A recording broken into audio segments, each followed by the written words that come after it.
I was 5 years old.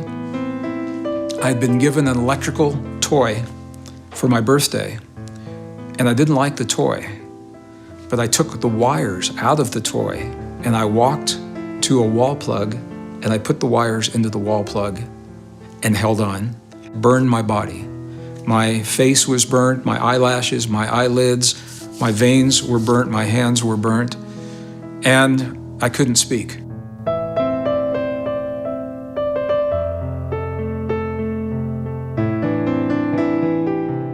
And while I was waiting for the medical people to come, there were other people in my room. My mother told me no one was in there, but I could see them. They were people that were helping to heal my body, that were not of this world. Not very old, 6, 8, 9 years. And my grandfather, I asked him, where do our thoughts go when we die? I was just like, I couldn't understand, where does our thoughts go?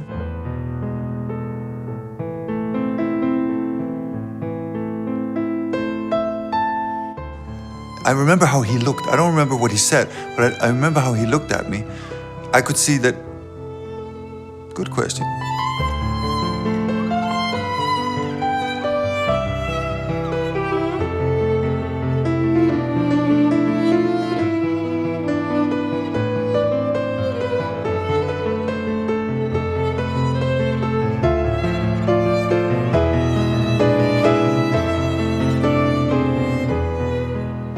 And as I was playing it,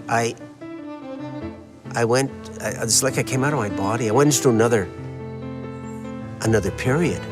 And I was still playing the piece, but there was a chamber orchestra around me. And this was like a couple of 100 years ago. I remembered playing there.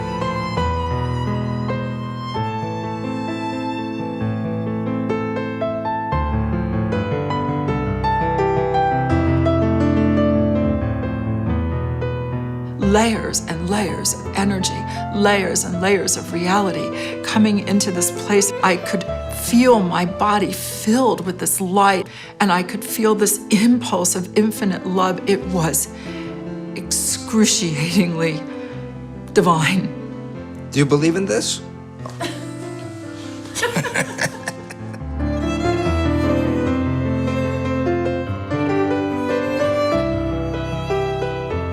There are people who were so-called spiritual people, and they would talk these beautiful words of spirit, you know? But even as a kid, you could see that they didn't live any of the words. So I really shied away from spirit. I thought that's not true. But science.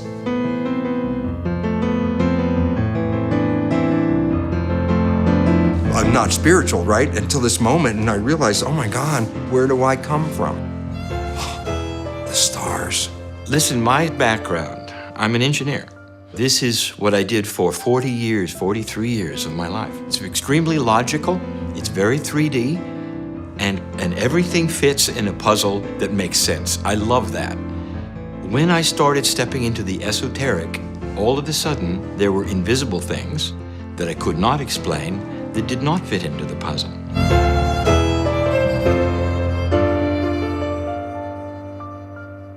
Three years apart, two men 40 years apart in age. Both of them had given the same phrase. There's a magnetic master named Cryon who wants to get a hold of you. It was on the tape. I heard it with my 3D ears.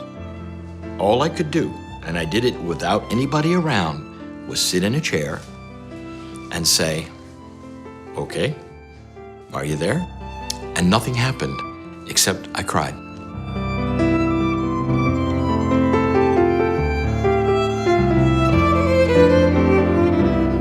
Is receiving information from a very high intelligence given the name Cryon. In the first books that were giving information was the way to inactivate a virus with magnetic.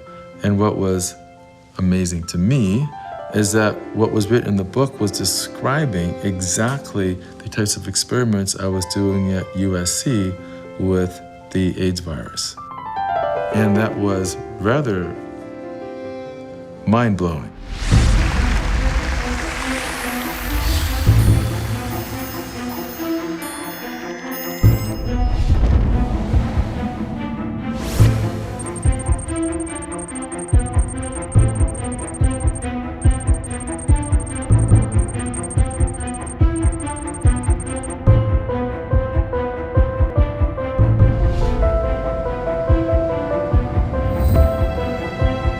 Shalom. We just completed an incredible 7 days tour all over Israel with an international group of over 300 people from over 35 countries. From Angola, Australia, Austria, Belgium, Brazil, Bulgaria, Canada, Chile, Colombia, Denmark, Ecuador, France, Germany, Ireland, Israel, Italy, Mexico, Netherlands, New Zealand, Nicaragua, Norway, Poland, Portugal, Russia, Singapore, Spain, Switzerland, Thailand, United Kingdom, United Arab Emirates, Uruguay, and the United States. I'd like to call Mr. Lee Carroll.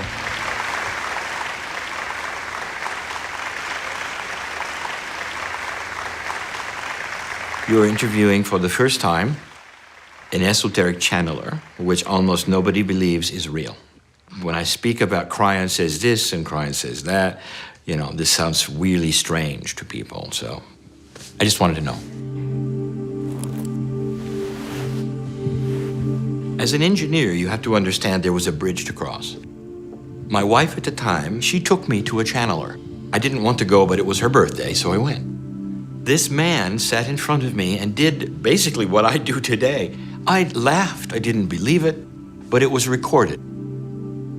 3 years later, she said, there's another guy I want you to see. And I said, no. She said, look, it's only gonna be 15, 20 minutes, come on. So I went and I didn't like it, and I told her, never again. And then I got to thinking about something. And that is, I heard them both say something that was interesting. They both said the word Cryon. Greetings, dear ones. I'm Cryon of Magnetic Service.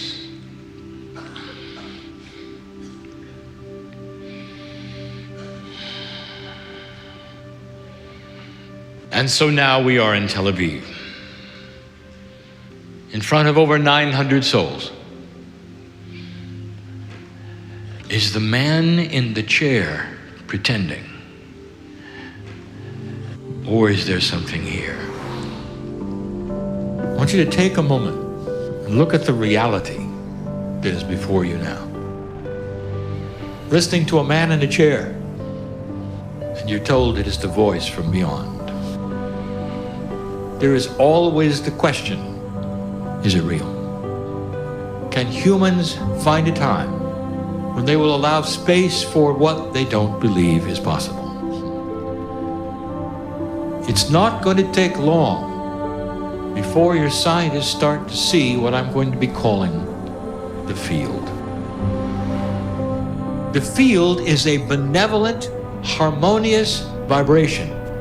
And if you harmonize with it, with your consciousness, you activate your cellular structure.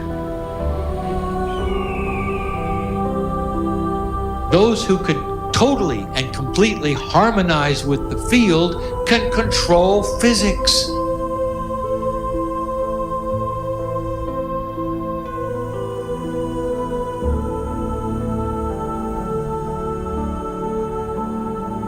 We sit in the southern part of Israel with a view that is amazing.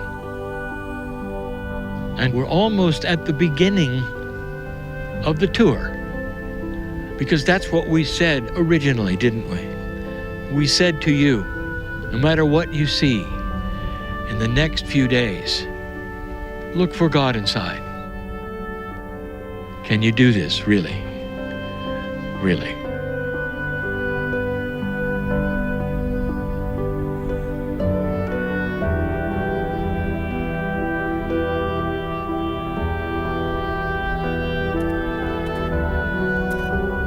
I was born a sensitive kid. I was always aware of that there was something out there. About the age of 40, I was walking on Harrow-on-the-Hill. We lived in London then. Halfway up the hill, suddenly it's like somebody sticks a Cuban cigar in my back. And it's hot. And it's like burning. Even the dog stopped. He looks at me, I looked at him and go, "Ooh, something's happening." When you light gas, you have this whoosh, and it's lit, all at the same time. That's how it felt. I became, within 30 seconds, an electro-hypersensitive. I suddenly have the feeling of like moving fields around my body. So I went up, sat quietly under a tree, and I started playing with my hands, with what I could actually feel. And that was the beginning.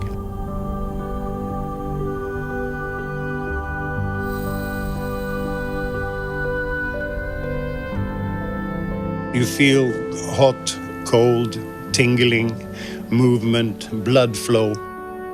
You can be pulled, you can be pushed, you can be affected from hundreds of meters. It is not connected to distance. It's the ether, the field.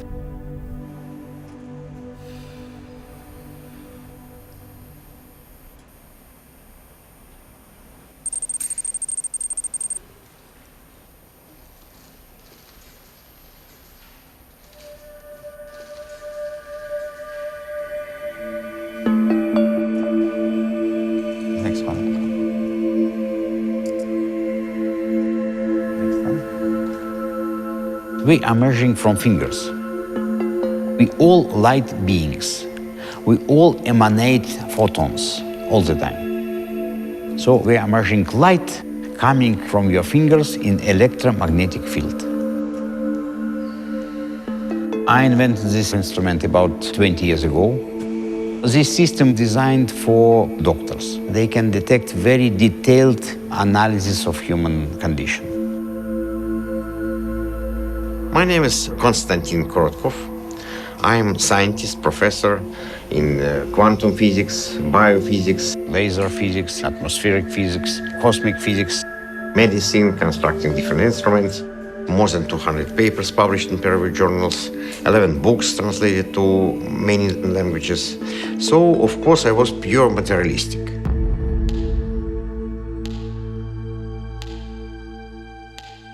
My name is Bruce Lipton. I started out as a young child with a Russian Jewish father in the United States in the McCarthy period. When I grew up in that McCarthy period, no matter how much they were against Russians and Jews, Albert Einstein was a hero of the world. And he was a Jew, and so Albert Einstein was my hero. That led me into science. I ended up teaching in a medical school, and I was teaching the conventional science of genes control your life.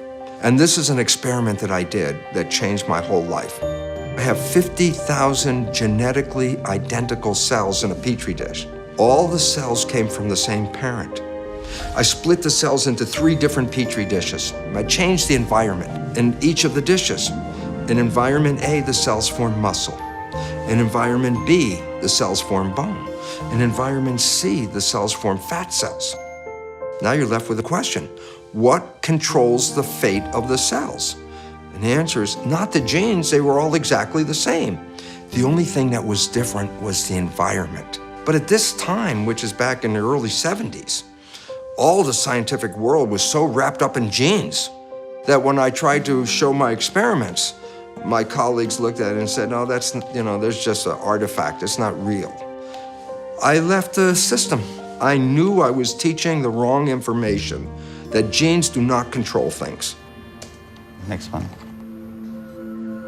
We had this experiment in Mr. Ramon, and idea was to see whether we can detect influence to people from different parts of the world. We had 5 cameras.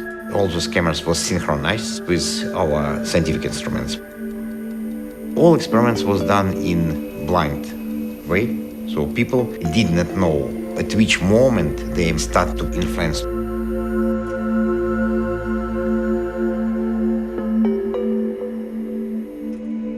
There's layers around the body, and they go from 1 millimeter from the skin and out to a certain field around the body. Between the skin and the edge of that field, there's a lot other more fields.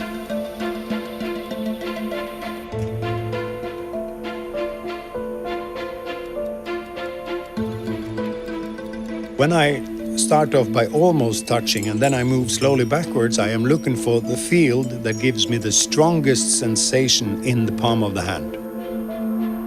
When I find the right field, that field will start pulsing. Now, the pulse to me is just about the most mystical thing in the world, because I have no idea what the pulse is.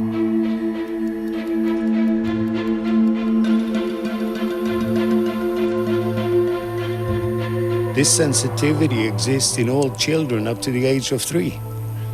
And then conditioning, and I'm big, you're small. I'm smart, you're stupid. I tell you how the world is. Yeah, but that, wait, no. I tell you how the world is. What I do, I believe anybody can do. I got 20 years of practice, but you can all do it. There's no mystery here.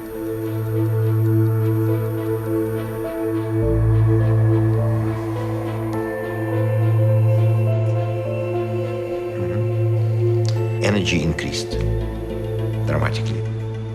Different holes, they are related to different dysfunctions of the body. Before it was many holes, and after it became much more rounded. It is no doubts that it was really clear effect. My name is Trum Aronsen. I am a Moxiteca, a closed, open-hand practitioner. I left the system and I started to study quantum physics. In Newtonian physics, we say everything is mechanical. And then we created the picture of an atom, like a little solar system with electrons spinning around. That's a mechanical picture created from a mechanical belief. Nobody saw the atom. That was just an idea. But around 1895, they started to say, what makes up an atom? And they started to find there's something inside the atom. Oh, well, there are electrons in the atom. There's a nucleus in the atom. They said, oh, smaller particles. But then, as they started to look at, so what makes up an electron? What makes up a proton or a neutron? They found out inside of those things there's nothing but energy. The universe is made out of energy. The physicists call it the field. The field of what? Invisible energy. Energy not seen. It touches you in ways that are fascinating. What is that? Wouldn't you like to bottle it and take it home and analyze it, and you can't? Truly, what is this?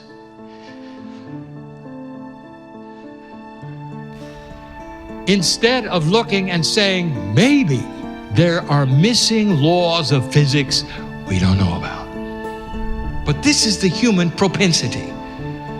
Take what is known, observe what is unknown but there, and place it into the boxes of the known. Even if they don't make sense, even if they're mysterious. Welcome to dark matter. Let me tell you one of the biggest places that you're missing. The place of the physics of consciousness.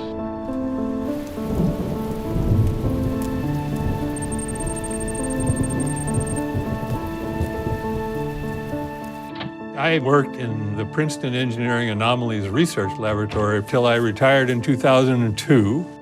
But in 1997, I started the Global Consciousness Project. What we have done is to create a network up to about 70 sites around the world. We have a random number generator attached to a computer which collects data continuously. A random number generator is diode and a circuit that pushes electrons through a barrier. We sample a tiny voltage and we convert that into ones and zeros. If the voltage is high, it's a 1. If the voltage is low, it's a 0. We usually gather every second 200 of those ones and zeros. So we have from many of these random number generators streams of data. We extract the data and draw a cumulative deviation graph. What's expected is for that graph to goes up a little, down a little, and does not have a trend. But when some kind of information being added because of consciousness, we'll see a trend, upward or downward, persistently. There is a correlation between the state of consciousness a person may have and the way these numbers develop. My name is Roger Nelson. I am the creator and the director of the Global Consciousness Project. He's a 5-time New York Times best-selling author, and is internationally renowned as a pioneer in bridging science, spirituality, and human potential. Ladies and gentlemen, גבירותיי ורבותיי, קבלו את גרג בריידן. Elon, my brother. A nice REG. Elon and I began putting this program together 15 years ago. It's a beautiful graph. Between 1 and 2, there's a pretty strong trend. It's strong enough that it would be significant. So you have a group who is creating a group consciousness field that's changing the behavior of this random number generator. For 300 years, science has asked the question, is there a field of energy that connects everything? Or is everything separate from everything else? That's the big question.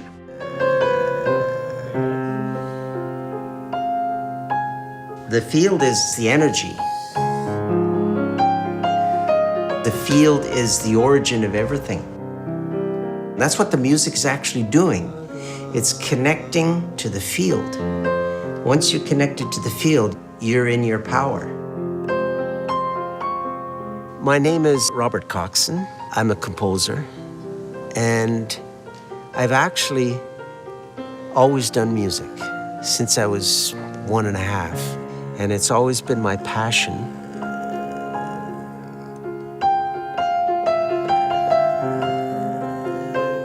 I always believed that when I studied chemistry and geology and biology and physics, that what I was doing was understanding little pieces of a greater power. It's just that people didn't talk about it. So I never separated science from spirituality. I asked the question, rather than separating science from spirituality, what if we marry these two great ways of knowing? I am a very stubborn man. The stubbornness comes from years of logic. I believe what I see. I had to find out. I have to know. So I sat down in the chair. I was alone. That is why there was only one avenue that would touch me, and that's my heart. I had such emotion, feeling of benevolence and caring and love I never had. And I realized there's something there. It is real. You still question it. And so it takes a time to adjust, for it to prove itself over and over and over, for you to see, okay. Finally, I realized I would have to be on stage. That was almost death for me. The first time, it was only for 10 or 15 people. And I had to change shirts on the break. I was sweating so much. Oh, it was awful. I said, this is not for me. I don't want to do this. It's not me. What Cryan said is, use your life in Greece when you were an orator, one who spoke elegantly.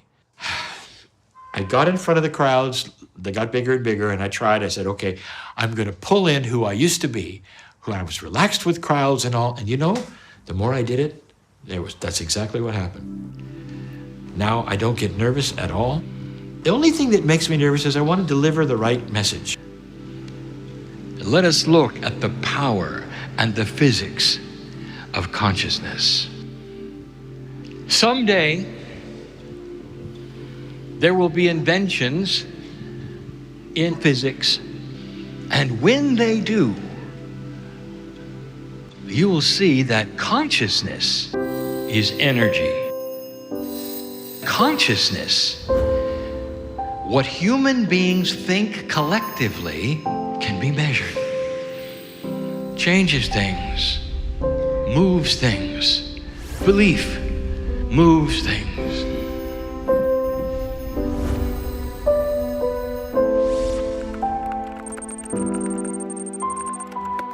My name is Lynn McTaggart.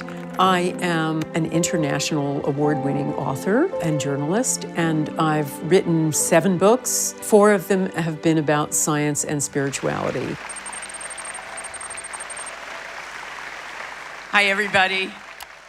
I wanted to put the idea that our thoughts are an actual something with the capacity to change physical matter to the ultimate test. And I wasn't really sure this was going to work. The idea was to see whether it's possible to detect changes of parameters of water under the influence of collective intention from other parts of the world. This is our setup in St. Petersburg, Russia. The water sensor is our little bottle of water right there. Bottle of water with sensor. We apply very short electrical impulses to water. And we're measuring response of water, conductivity of water, pH of water, negative potential of water. So it's a combination of different parameters. I developed special sensor, Sputnik. This sensor can respond to human consciousness. We're measuring distribution of standing electromagnetic waves in field. So it's physics. In simple words, we are measuring condition of space depending on amount of negative ions, positive ions, interrelation between them, and of course radioactivity as well, plus geomagnetic field. I turned on this measurement in totally automatic mode and I left the room, so I closed the door. So I didn't know at which moment they make this influence. In Miami it was daytime, in St. Petersburg it was practically midnight. Are we ready? Okay. A deep breath in and a deep breath out. Deep breath in. Visualize that bottle of water. See yourself connecting with it. See your mind traveling all the way over to St. Petersburg and sending attention to that water. Our intention is to send love to this water so that it becomes part of our hearts and becomes pure and more alkaline. Keep feeling the connection with everybody in the room. One big consciousness.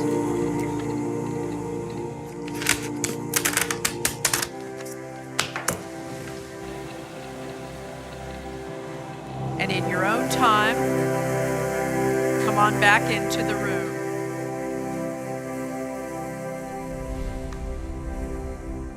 We ran a water experiment yesterday, remember it? We didn't affect pH. We didn't change the light emissions, but we had an extraordinary effect on the environment around that water. Every bar, it is 10-minute measurement. It was an hour and a half, 90 minutes. All of that blue is when it was turned on. All of the green is when I started talking. The red is that little 10-minute window of you doing your intention.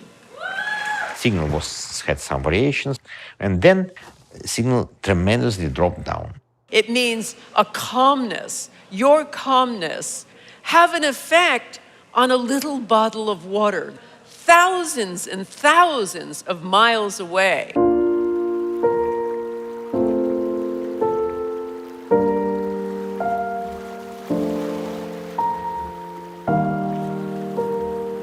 This threshold opens a door in what you have called the field, where there is no time, there is no space, there's not a place, it just is. Some say the field is the other side of the veil. Some say the field is a magic place where your soul can go and relax for a little while before it comes back.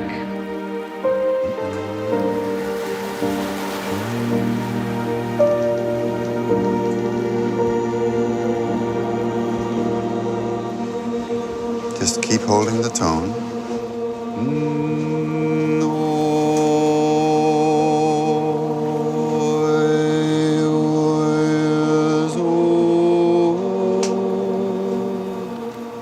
We are floating in the Sea of Galilee. When you float, you are not connected to the land. None of you right now are grounded.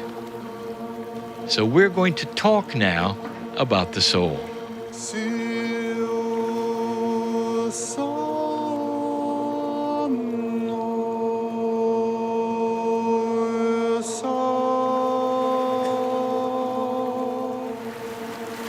Dear ones, you never die. This is not a New Age belief. Go back as far as you can and find the texts of the belief of those Hindus and those Buddhists thousands of years before your prophets. What was the staple of their belief? The soul returns. Intuitive, common sense, spiritually made sense.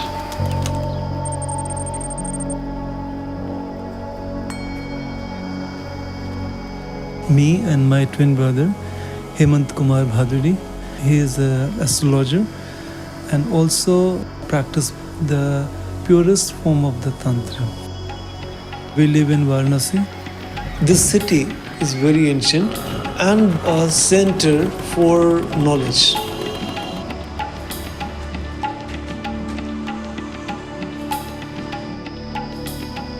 We have collection of 80,000 books and manuscripts in our house that collected by my grandfather.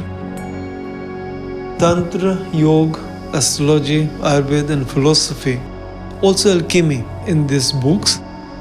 Some of them are really very old, more than 1,000 years.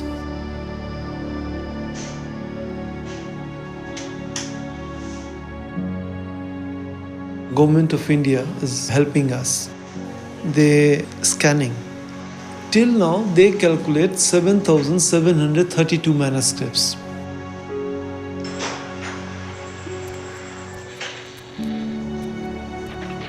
My grandfather, when he was 21 years old, he left everything and started his spiritual life. He did tapa. Tapa means when we follow the divine, when we alone from the society. Even though Sage Bhrigu left his body many thousand years ago, he appears to my grandfather and he blessed him with the knowledge, ancient knowledge, how energy is active everywhere. I'm Dr. Jayant Kumar Bhaduri. I'm Ayurvedic doctor. I'm practicing Bhrigu Yoga. This knowledge I got through my father, and he got this through his father, Shri Sudhir Ranjan Bhaduri Mahashay.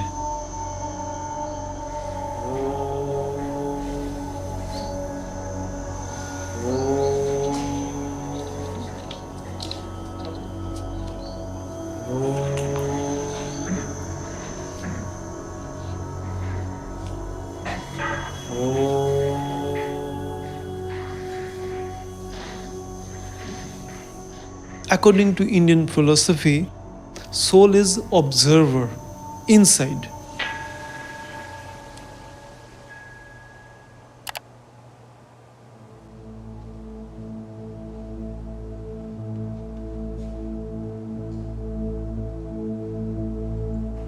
התבקשתי לשבת בשקט במשך כשעה. ידעתי שמתישהו דוקטור בהדורי שולח לי אנרגיה מהודו. אבל לא ידעתי מתי זה מתחיל, מתי זה נגמר, ואם זה בכלל שודר. לא היה לי מושג. This universe is a part of infinite. So there are many energy channels in this infinite. I use them to transfer this energy from me to Ayala.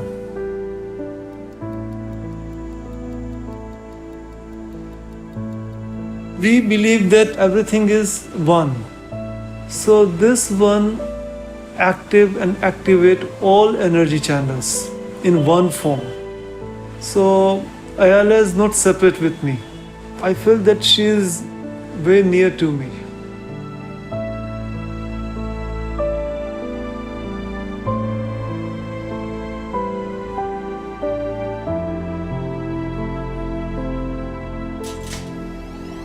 I was a very strict physicist, but I was interested to study what is going on after death. So I organized big research, had a team of doctors, medical professionals. We've been studying people immediately after death, been measuring dead bodies and their progress of their energy. Once I have a call from one guy who told me, Konstantin, something very strange happening. Can you come? It was in a hospital where we kept this body. I entered and I really feel that someone is looking to me. I feel it. I was able even to detect where this spirit is settled. When we have this Sputnik in the room, we expect to have all parameters stable. If there are no moon eclipse, sun eclipse, or no equipment running around. When we see some peaks on this signal, then it means that it was something influencing this particular room. It was very clear proof for me that all these metaphysical ideas, it's not just imagination, it is a representation of very deep wisdom, very deep knowledge about another side of life. פתאום הרגשתי צורך לפתוח את העיניים, והרגשתי ערנית.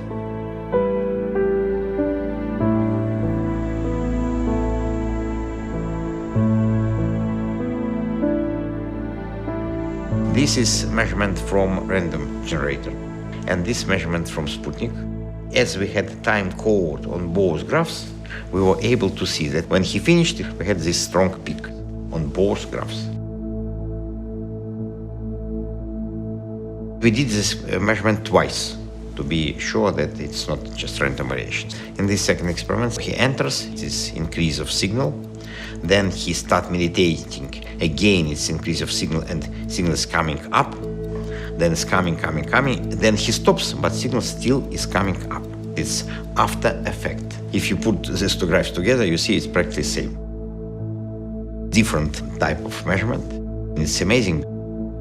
Thousands and thousands of kilometers from India to Israel, Dr. Baduri was able to change physical process. And what does mean physical process? It means physical reality. I wish to speak of the prophet Elijah. Pretend for a moment to serve Elijah, the name of Elisha. And Elijah comes to you and says, I want you to write it down, because I have chosen my time to ascend. The transformation began. A light as bright as the sun. It was almost too bright to see, to look at. Elisha was touched. He almost couldn't write, couldn't speak, because he felt that light. He knew that light. He was seeing something. He was seeing the soul of Elijah. As Elijah began to raise in this vehicle and ride within it, Elisha continued to watch. And then Elijah was gone. He wrote it as best he could. And you can find it today in the old scriptures. First human who got to see the higher self. That's what the higher self looks like. If you could see what's in you, the eyes that Elisha had, you would see the same light. All over the world, they know that word, to ride in the beautiful chariot, almost like you're going home.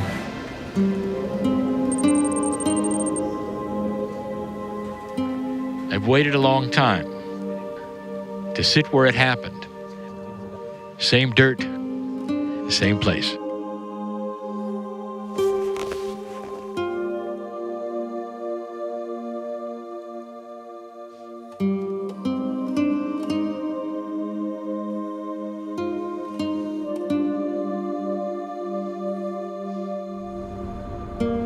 All Elijah saw was light. And yet now we tell you this is simply the DNA field fully activated.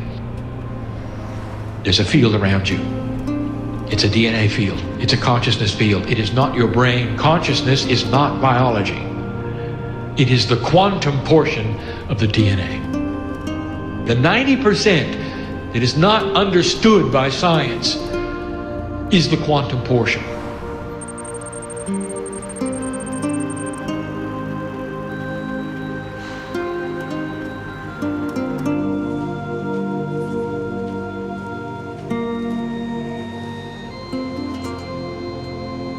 Science very often, unfortunately, goes through dogmas.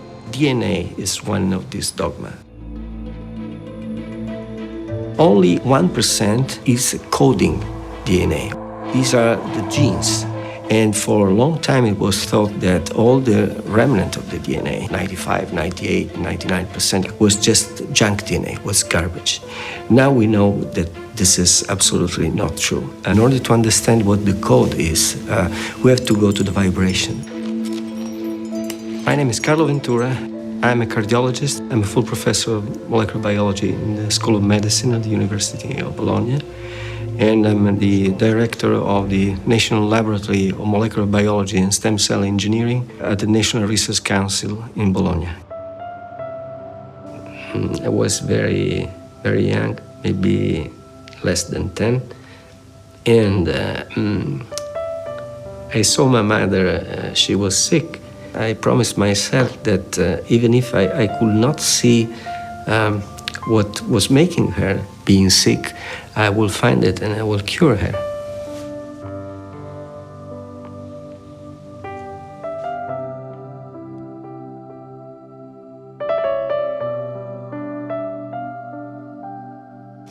Then I decided to become a doctor.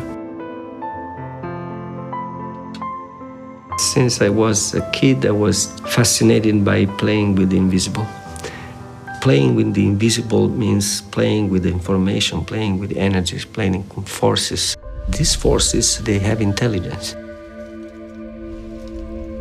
Isaac Newton didn't put God or invisible forces or spirit, he just measured physical things. So the body, being a part of a mechanical universe, is a machine. So how do you understand how the machine works? Take it apart, study the pieces.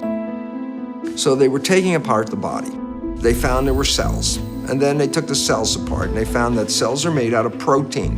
And the question is, who makes proteins? It was in 1944 that the first study revealed that if you took DNA from one species and put it into a bacterial culture of a different species, the bacterial culture would start to resemble the bacteria where the DNA came from.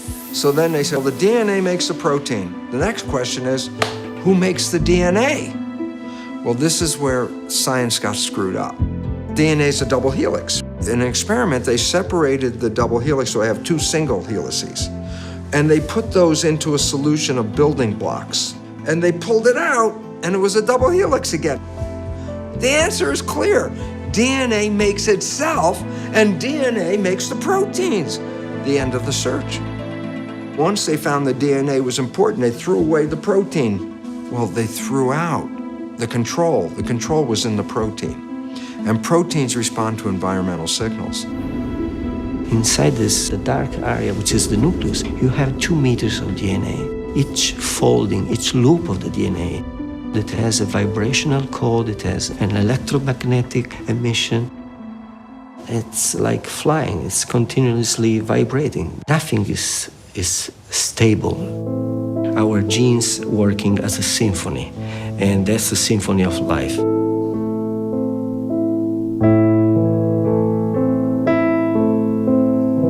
The information which led me on the path of electromagnetic research with lasers, that it began with a vision of DNA. The vision that I had was that DNA is more than just physical chemistry.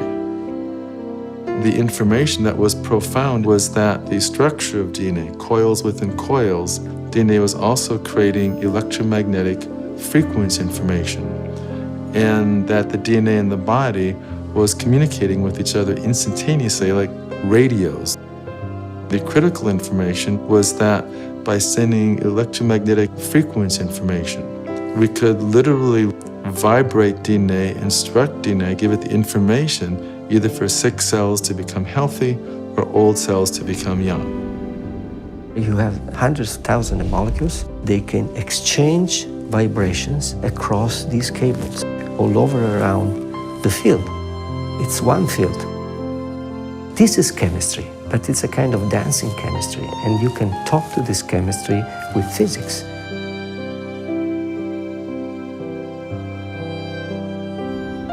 The outer surface of the cell membrane is there are little antennas called receptors. And the receptors are responding to environmental signals. This is what changed my whole life in a minute because I wasn't spiritual. I realized it's not the antennas, it's the signal coming to the antennas. I'm like a television set, I'm playing the Bruce show, but the broadcast is coming in. And if the body dies, broadcast is still there, just like a television set.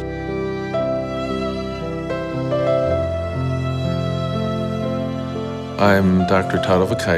I am a medical doctor. My highest level training was as a specialist in pulmonary and intensive care medicine. With that background, I began to study laser biophysics and the ways that lasers interact with biology.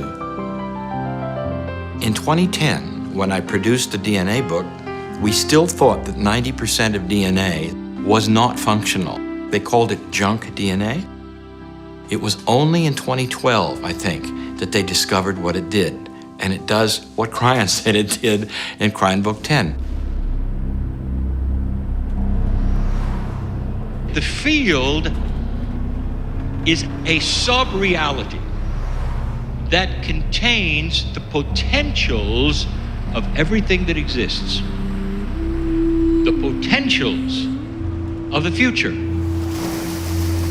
Precognition is simply the identification of what is already there. It's just not the time for it yet, but it exists. It becomes a little bit difficult to understand the nature of such an intelligence, Cryon.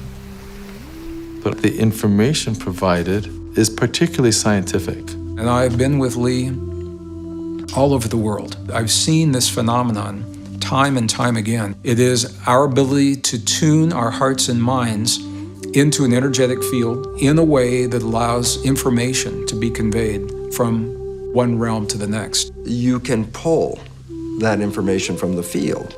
Intuition means you've tapped into the knowledge that has been stored in that field.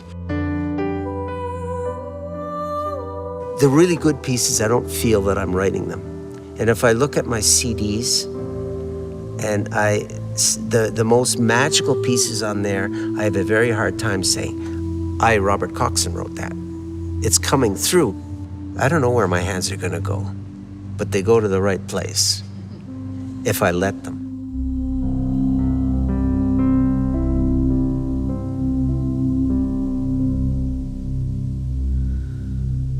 I love the idea of setting the empty chair.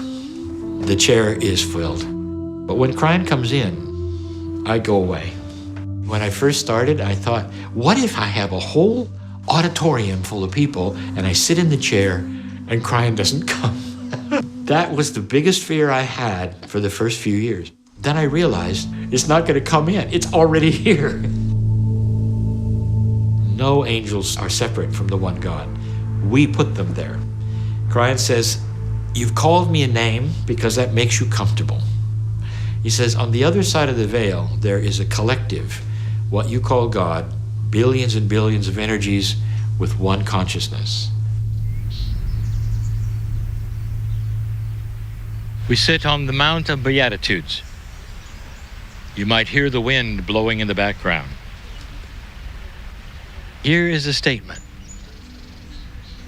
I am that I am. These two words together, you have to group them. The statement is very clear. I am part of the creative source, a piece of God. Now I ask you, who are you? Really? As you sit there, who are you?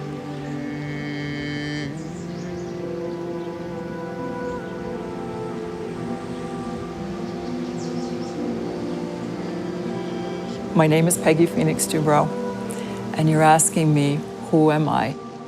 I woke up when I was 22. That defines me. I was raised Christian, and I had learned that God was my father in my religion. But I didn't feel this love. My own childhood, I came from a pretty dark and dirty place. My father, he was a paranoid schizophrenic alcoholic, and he was very abusive to my brother and sister and I was the oldest. That's what drove me. I needed to know God the Father. So I sat quietly in the living room and I wrote, I want to remember God in every cell of my body, in this time, in this place, in this moment. It was like veils of reality fell away. Layers and layers of energy. And then I could feel my body filled with this light and energy. I only knew I'm in this space that I just experienced the most exquisite divine love ever. And I just wanted to share it, and I just wanted to tell people God is real and God loves us as we are. The first thing I did after having that experience is I went to the elders of my church. The elders of the church said, we know who you are. We know where you live. We know what your life is like. You're dirty. Why would God talk to you? There was just no way. So I went quiet, and then I began to study. 15 years in deep study. And then I had a second experience. And this light structure started to radiate out, and the structure of the lattice showed itself. So it's fibers of light and energy. It's an extension of our sympathetic and parasympathetic nervous system that has feedback loops, infinity feedback loops that radiate.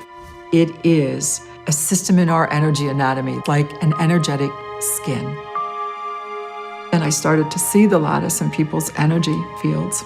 I've learned how to read the fibers of light and energy and what they have to say. We are light.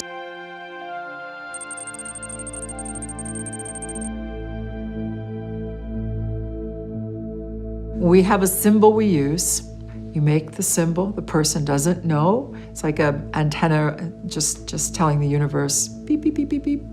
It dials up a resonance within you and within the person you're working with. It's a vibrational frequency that Divine Matrix understands.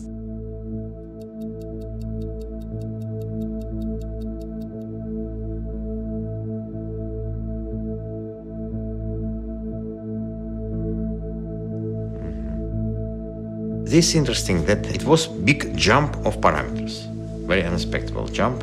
But as we had time code on the cameras, it was found that at this particular moment, this lady Tamar, she put her hand to her heart.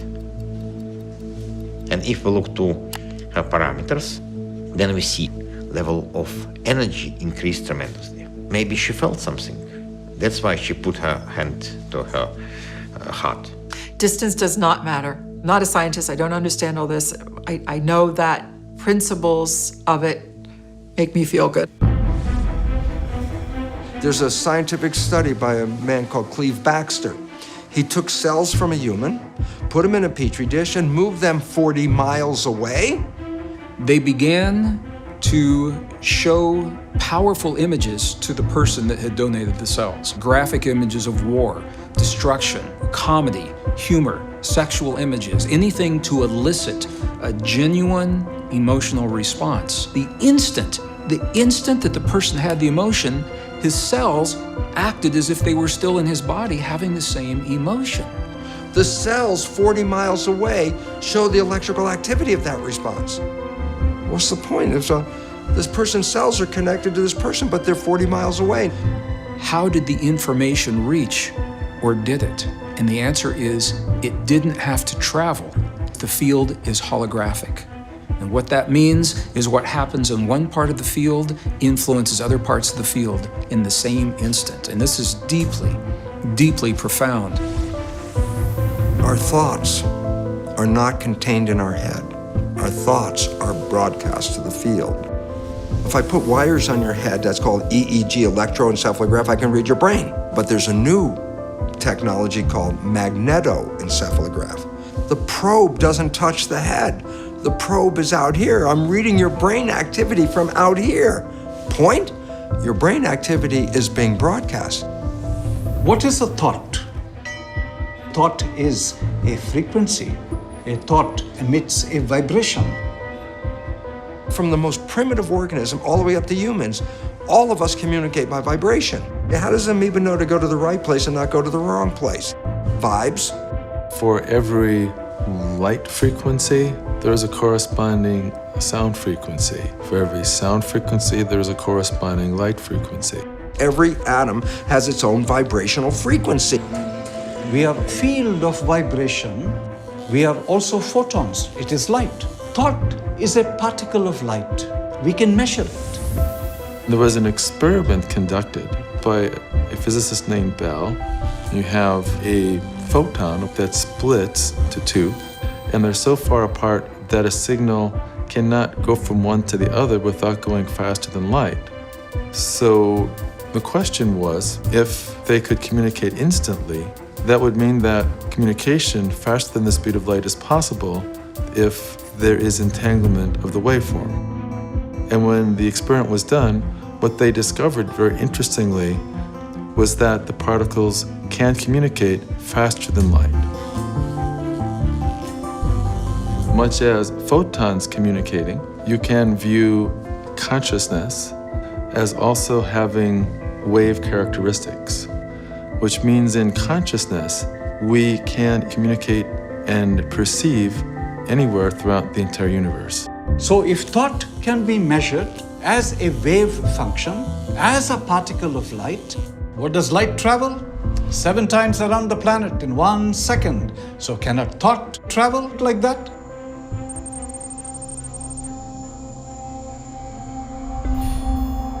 My name is Krishna Madhapa. I run an Institute for Science, Spirituality and Sustainability in the US. My education has been engineering sciences, mechanical industrial engineering, biophysics, and psychoneuropics.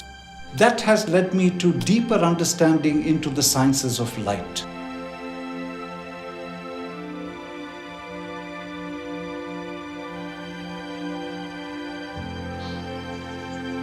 We sit on the Golan Heights, where many wars were, and many Israelis will say it's only a matter of time, and there will be another, and another. Generation after generation after generation. Things haven't changed. If you have a sightless person in front of you, and they've been sightless since birth, sit with them a moment. Explain the spectrum of color. They don't know what they don't know. I say to Israel, you don't know what you don't know. Color is coming.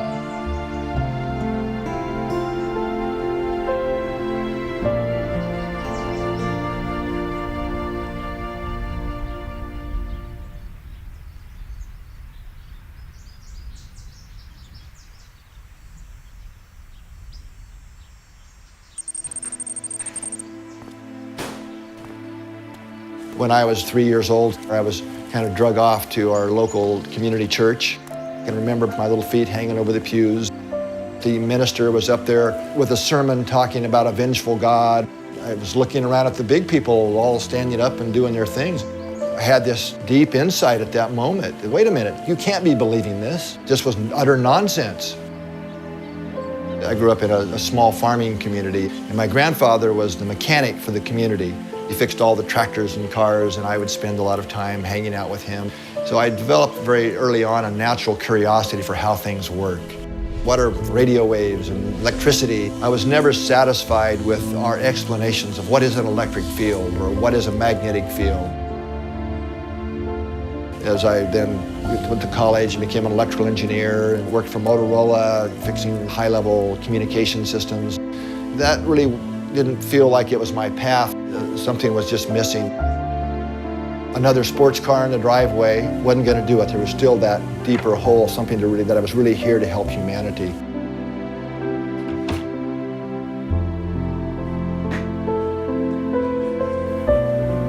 I deeply understood, not just mentally, that it's about consciousness. It's not about technology.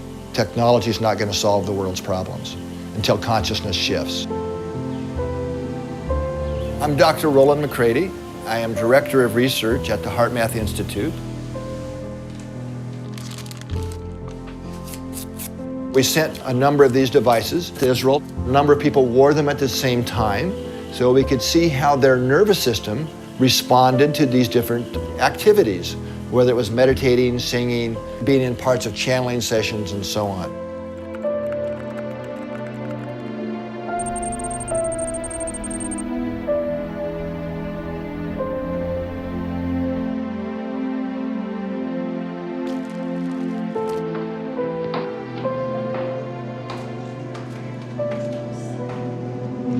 Keep the tone as soft as you can. You just keep the tone going and listen to the others as if we were one voice, as if we were all one voice.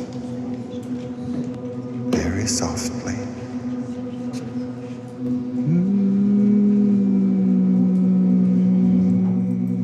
If we look at this graph here, we see that during a meditation, the 4 people here that were being monitored at the same time, there's a lot of differences during the meditation, but really interestingly, after that, when some singing was going on, we see a very clear change in the patterns of 3 of the 4 people. Very nice period of coherence occurred. Coherence has a very unique pattern. It's a very distinct, different pattern than the rest of the rhythms. We know from many, many studies over many years, close to 400 independent studies now have shown that it's a very beneficial state. Blood pressure is reduced. Hormonal balance shifts to more positive ratios. Keep that tone. It's really when we have heartfelt emotions of connection with others, love, care, compassion, these positive regenerating feelings take us naturally into this very optimal state that we call coherence. I can share who I really am through music, my voice. Just be able to close my eyes and go in that space. For me, it's more like it happens now, right now.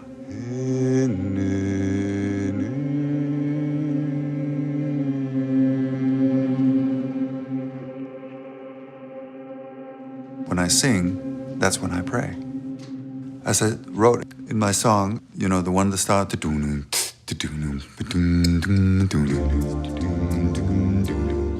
Something's going on that I can't explain. No matter how much I use my brain. My name is Anders Holte. I'm from Denmark. My education was as a classical singer and conductor. My work changed completely direction. 1991, I had a professor. She devoted her life to voice work with people. One evening, just all of a sudden gave me a book. It was a book like so many books that talks about the possibility that there is a greater universe, a greater existence happening beyond just this 3D world. And I was reading this and I was crying and crying and crying and crying because it touched a point in me as if someone had recognized me. Oh, there is this option. I can feel this again. Oh yeah. And when I was singing, I began to realize much more clearly what is going on when I do that. I had always loved it, but the consciousness was the difference. 'Cause when I sing, that's when I pray.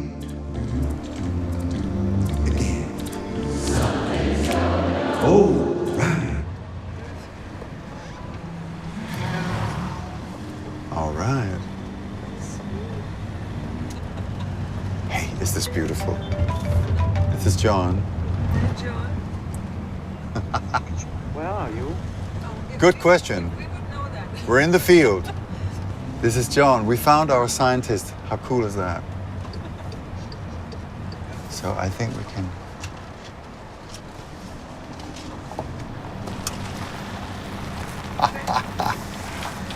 Look at that.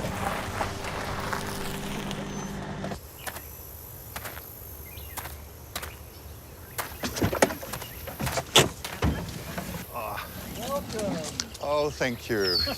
Hey, John, we made it. How are you? This is good to see you. Man, this is good. Oh, Good to my see God. you. I can't tell you how glad I was to hear your voice here at the end. Oh, wow. Christina, how are you? Wonderful to see you. This must be the most beautiful located laboratory in the world.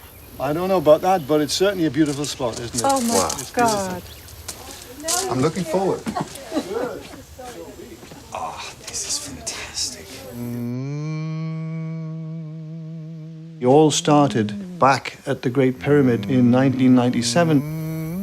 3 weeks before I was due to go out to Egypt, I severely injured my lower back. I thought I would have to cancel the whole mission, but somehow I managed to get into the pyramid. Other people carried the equipment. The experiment that was designed was to make visible the resonances in the sarcophagus.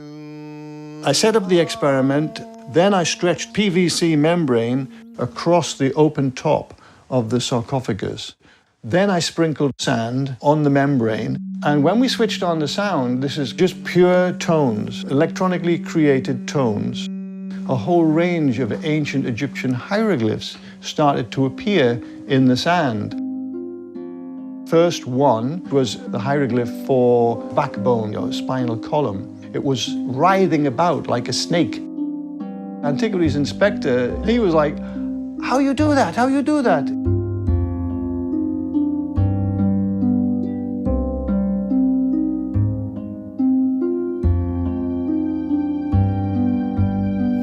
We saw lots and lots of different hieroglyphs coming out on this membrane.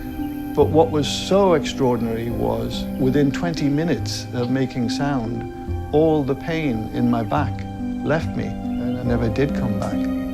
It's an extraordinary moment in my life that changed my life forever. My name is John Stuart Reid, and I'm an acoustic physics researcher.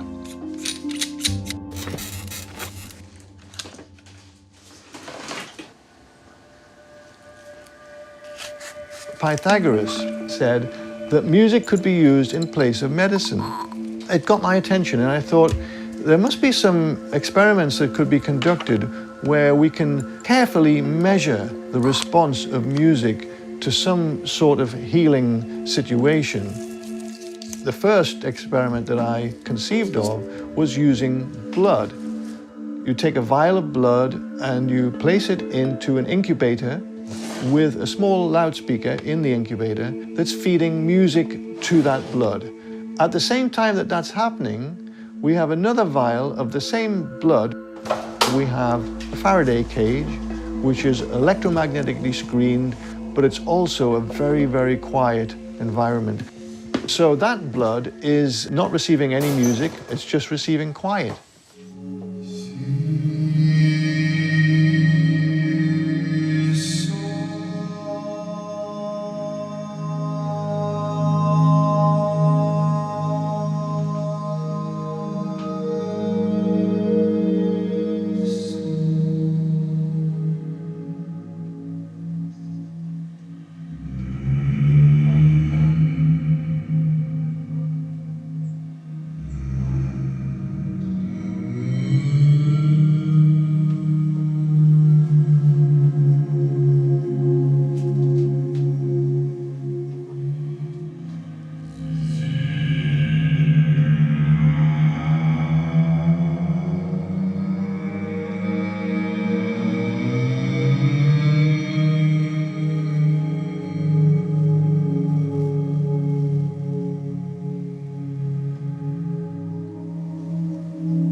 We go through a protocol that first dilutes the blood by a certain ratio with a buffer solution, and then we extract a small amount of that mixed blood. When we put that blood into the cell counter, it will tell us how many cells are actually live and what the term is viable.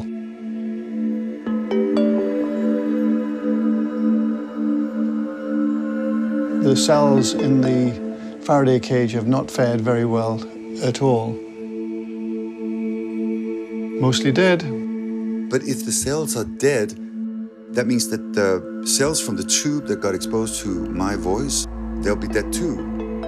I mean, it's the same blood. I think we should probably repeat that though and see if we get the same result. Let's try counting the cells.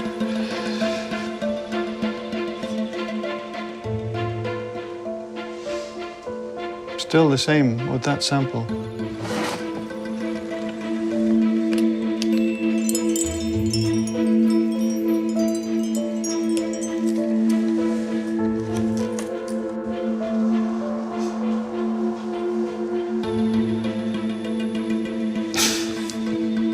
I hope you can see this. Dilute the sample. More cells alive than the cell counter can count. That's a huge difference between the music and the quiet. Is that true? Well, look. This is amazing. So I think we should repeat and see if we get the same result. Another. Above the range that it can count, cells that are transiting towards being dead have been actually re-enlivened to the extent that so many of them are now alive. It's really wonderful. An amazing result. Absolutely amazing. When we have a heartbeat, it creates a pressure wave, and that allows the hemoglobin molecules take in some oxygen from the blood. The low frequencies from Anders' voice are creating the similar sort of pressure waves that allows the blood to uptake the oxygen. People say, okay, Bruce, you're studying cells in a plastic petri dish. What does that have to do with me?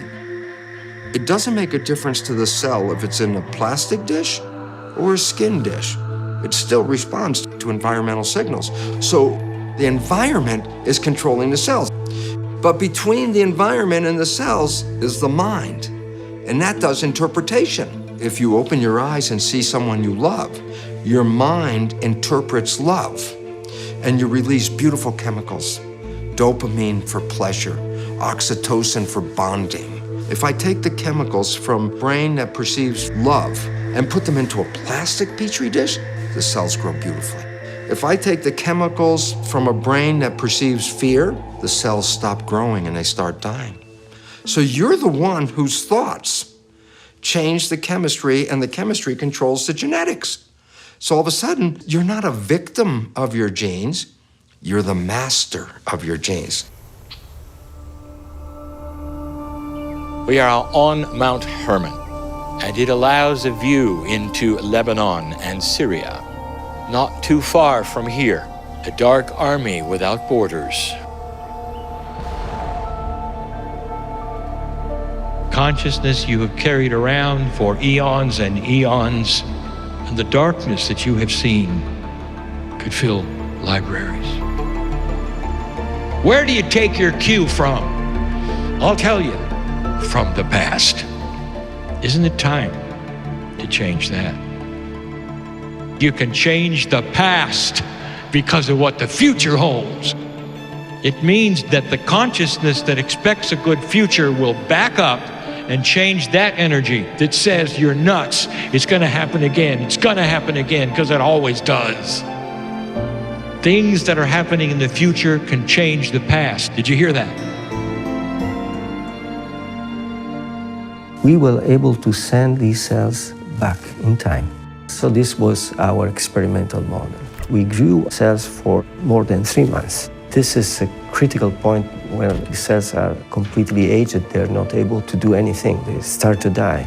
we found is that exposing our stem cells to radioelectric field, we were able to send these cells back in time. And the cells started to proliferate again and to differentiate again. That means making our cells baby again. It's like a time machine.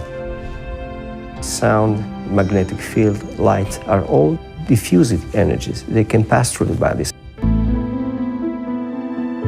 Our work has involved creating a new type of laser technology.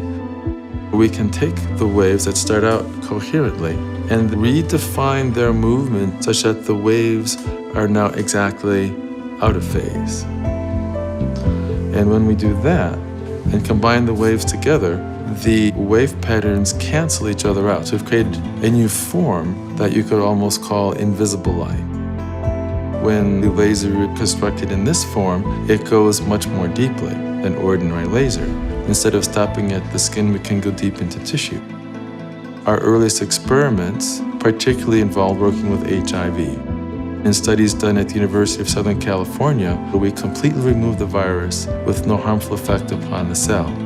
Our work in Africa has taken that further, creating a combination of nutrition plus waves with extremely good results.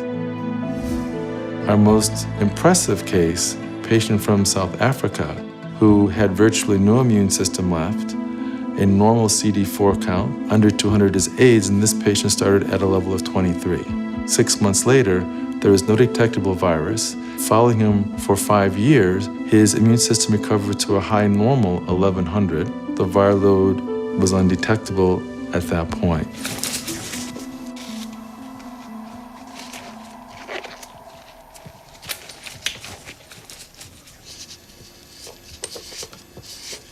Seeing the hieroglyphs, that really inspired me. I wanted to develop an instrument that would make sound visible. Ultimately, I developed the Cymoscope instrument, which uses a very small volume of water that is exquisitely sensitive to vibration.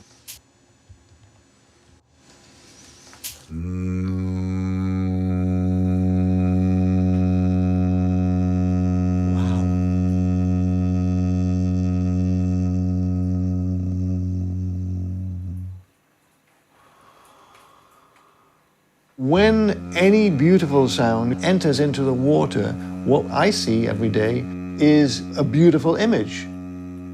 Beauty begets beauty. We are 90% water. Think about the membranes around every cell in our bodies receiving a beautiful pattern, a harmonious pattern. Those cells are all going to be beautifully massaged and feeling, wow, we're being supported here.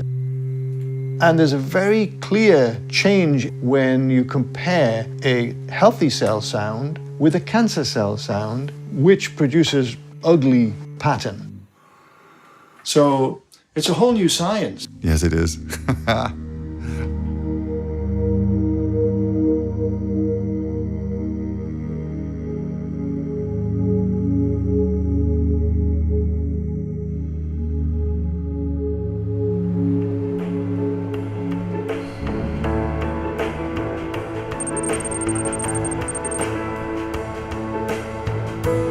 שמי דוקטור ירון סגל, פיזיקה של אטמוספירה, זה הדוקטורט שלי. ב-2001 נולד לנו בן שני, ליר, יהיה לו דלקות בעיניים, שחיקה על הקרנית של העין. זה אמור לכאוב כאבי תופת, וזה לא כאב לו בכלל. והרופאה שלו אומרת לנו, כן, זה לא מבין. ואז הם שואלים אותה, מה עושים עם זה? יש לנו חיים עם זה, אין מה לעשות. הסתכלנו באינטרנט, ובוא נגיד ככה, זה לא דבר שאת רוצה לקרוא לפני השינה. זה הרבה ניתוחים, קשיים בתקשורת, ובעיקר מה שיש שם זה תמותה בגיל מאוד מאוד צעיר, בין 5 ל-8 שנים.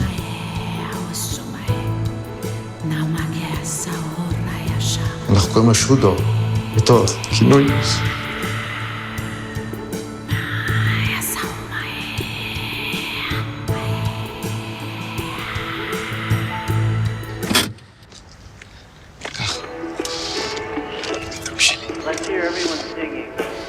con nosotros. ליר ואני היינו מטיילים כל ערב ובזמן הזה הייתי חושב, איך אני מגיע לשורש הבעיה שלו?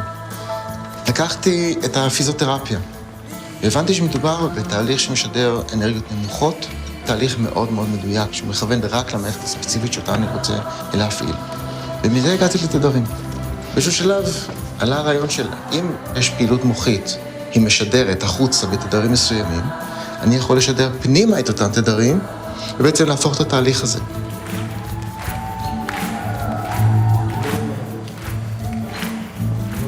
אז אם מערכת מסוימת משדרת בתדר מסוים, אם אני אשדר לה את התדר הזה, היא תחשוב שהיא עבדה, ואז היא תעשה את כל הפעולות שהיא עושה באופן טבעי, על מנת לשקם את עצמה, לחדש את עצמה. מה אבא? אוח, אני אוהב אותך, ילד שלי. ואז ב-2006 כתבתי הצעת מחקר ראשונה. הצעתי את זה לכמה קרנות מחקר גדולות בעולם. התשובות שקיבלתי היו מאוד פושרות. היו כאלה שאמרו לי שאני אומר שטויות. ברגע שאת יודעת שהאמת שלך היא נכונה, אין לך הרבה ברירות. את חייבת לנסות את זה כדי להגיד לעצמך ביום שאת עושה חשבון נפש, לא ויתרת לי. זה יעבוד כי אני יודע שזה יעבוד. ואז ב-2010 עושים ניסוי ראשון ורואים משהו. זה לא מופרע כמו שזה נראה. אלה חולדות שעברו פגיעת גב, עצם זה ששידרנו לה מערכת, שדה מגנטי. אחרי חודש אנחנו רואים שיש איזשהו חיבור מחדש של החלק הפגוע לחלק הבריא, ואחרי חודשיים זה חיווט מחדש של חוט השדרה. החולדה הזאת חזרה ללכת. השדה ששידרנו להם עזר להם לתהליך השיקום שלהם. היה לנו שני מטופלים, אחד מהם קיבל טיפול ואחד מהם הסכים לא לקבל טיפול. הבחור הזה לא קיבל טיפול שלנו, לכן בעצם רואים שהסיבים מתחת לאזור הפגיעה כמעט ונעלמו אחרי 4 חודשים. לעומת זאת, הבן אדם שטופל, אחרי הטיפול שלנו רואים עיבוי משמעותי של היכולת הולכה מתחת לאזור הפגיעה, ואיזשהו סוג של חיבור בין החלק הפגוע לחלק הבריא. בעיקרון אמרו לאותו מטופל שהוא לא יכול להזיז את הרגליים אף פעם. בסוף הטיפול הוא גם יצליח להזיז את הרגל. גוגל התלהבה מאיתנו כי אנחנו הלכנו עם מתודה מאוד מאוד קשוחה. מה, אנחנו צריכים לגלות איזה תדרים מתאימים לאיזה תפקוד שאנחנו רוצים, וכשאנחנו לוקחים את זה לניסוי קליני, ומוכיחים שזה אכן עובד. בטח, כל העולם יגיד לא.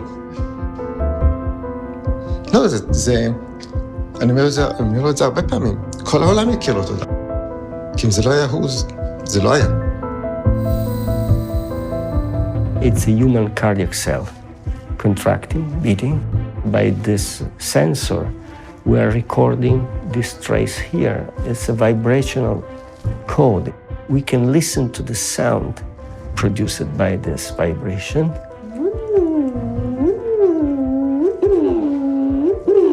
When this sound was given to non-differentiated human stem cell, after 2 weeks, the cells transformed into beating myocardial cell.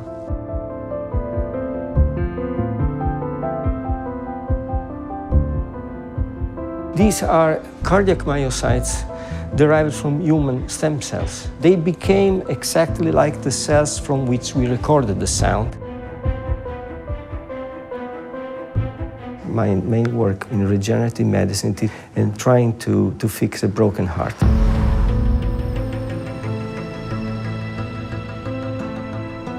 You see, the field is all around you. Field wants harmony. And what that truly means is that unbalance in your chemistry will result from unbalance in your personality. You've heard everything that I have had to say about the beauty of compassion and what compassionate action means, and you listen and you listen. There are those who said, well, I'd like to harmonize, but I've had a whole life of a habit. This is just the way I work. So right behind your forehead is a lump of brain called prefrontal cortex. This is the conscious mind. The conscious mind has wishes, desires, aspirations. What do you want from your life? Creative. Conscious mind is about 10%. The rest of the brain, 90%, is called the subconscious mind.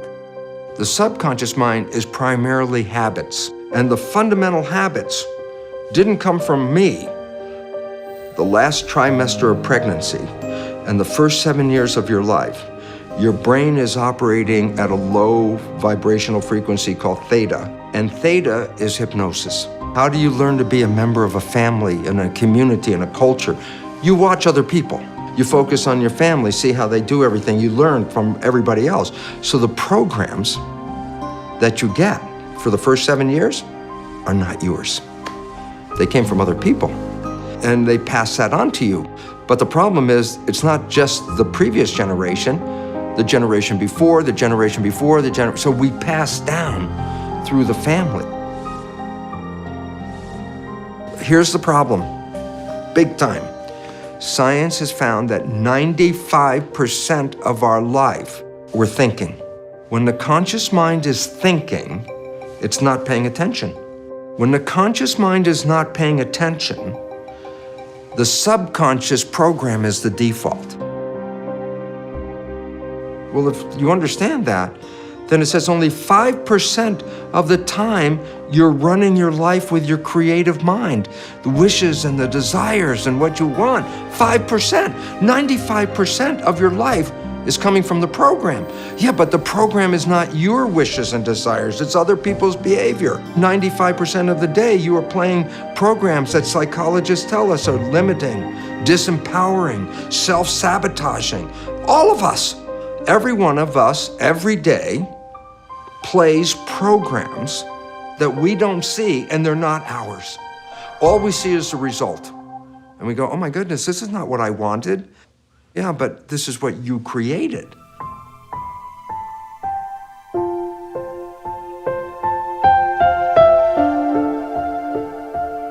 This is something that changed my life.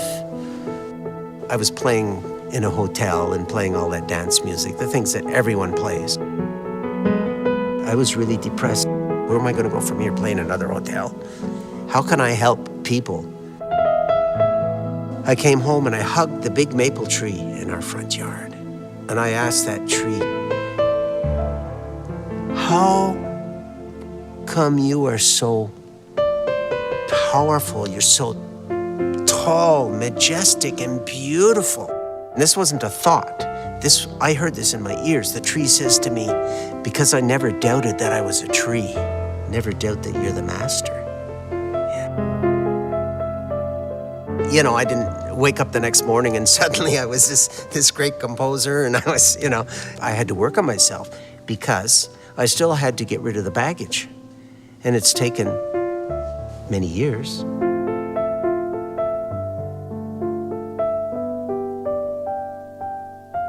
How we limit ourselves. Oh, I'm too short for this. I'm a woman, I'm not a man. No, if you say something great about yourself, you're recognizing the God within, and that's so important.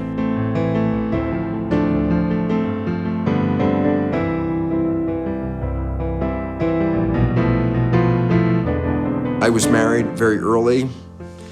I was too young. It didn't work out. I was there 10 years, and at one point it's like, out. And it was so painful to get out that every day when I would shave, I would go, I'll never get married again. I'll never get married again. So 17 years. Then I ended up meeting my partner, Margaret. Every time we'd go on a date, I would say, if you're looking for a relationship, it's not me. But if we have a good time today, then we'll probably go out tomorrow. At some point, we both started living day by day. We're living in the honeymoon, life is beautiful, everything is great, heaven on earth, and I'm thinking about going to do my job. She comes up and asks me a simple, loving question, and I turn around and go, blah, blah, blah. And she looks at me and goes, who are you? I didn't see what I did, it was automatic. Oh, yeah, I was doing my father. Oh, no, I was doing my mother. Oh, no, I could see it. Both of us, knowing about the subconscious, not getting into arguments about it, we both started to understand we could change these behaviors. I've been living with Margaret in a honeymoon state for 18 years.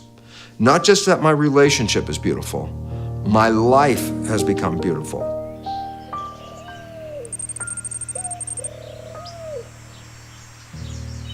Have you felt it yet? The profundity of this trip. It's just another tourist area, right? You're going to remember this time. If you look at humanity, you haven't learned the basic. Hatred begats hatred. War creates war. The human nature is not wise. It hasn't figured out the basis of love. The love is the glue that holds the universe together. We have 2 satellites in the Northern Hemisphere, and each satellite will send back a signal, and every 24 hours in the day, the signals will ebb and they'll flow. The strength of the field will ebb and flow in a very similar way. One day, this field just spiked right off the chart. The scientists said, what on earth is happening to create this spike? It was precisely the field spiked at 9 a.m., 15 minutes after the first plane hit the first tower of the World Trade Center, September 11th, 2001. Many people of the earth found that we were more of a family. They held one another, they cried together, they loved one another, at least for a few days. And scientists attribute that closeness to the strength of the magnetic fields. This has led to a project that is called GCI, the Global Coherence Initiative, headed up by the Institute of Heart Math. There are a series of Earth-based probes that are feeding the data of the magnetic field of the Earth. You know, there's a saying, the still small voice of the heart. In reality, the voice of the heart is not so still and so small. It's just that the noise of the mind is so loud. The magnetic field produced by the heart, it's about 100 times stronger than the magnetic field produced by the brain. We can measure the heart's field about a meter, about 3 feet from the body. You can measure a brain wave about an inch away. The heart, through our nervous system, sends far more neural information up to the brain than the brain sends to the heart. And these signals that the heart sends to the brain have profound influences on brain function. They go to every major center in the brain. I'm going to share with you techniques that I've learned from the monks and the nuns and the shamans and the mystics that I've worked with, in addition to heart math research. Okay, so now I'm inviting you to close your eyes. I invite you to allow your awareness to move from your mind into your heart and touch your heart center gently. Slow your breathing, a little bit slower than usual. 5 seconds on the inhale, 5 seconds on the release.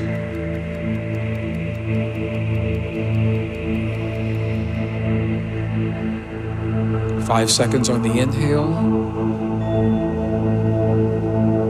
Pause.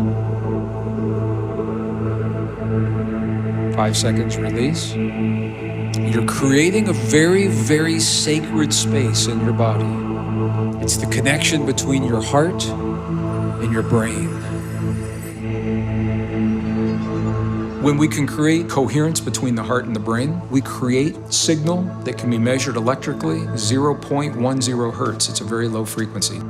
When we get coherent, physiological, lots of things we can measure how the heart and brain are becoming more synchronized, but we're also accessing intuition. When we are in optimum coherence, we are connected to the magnetic field of the earth.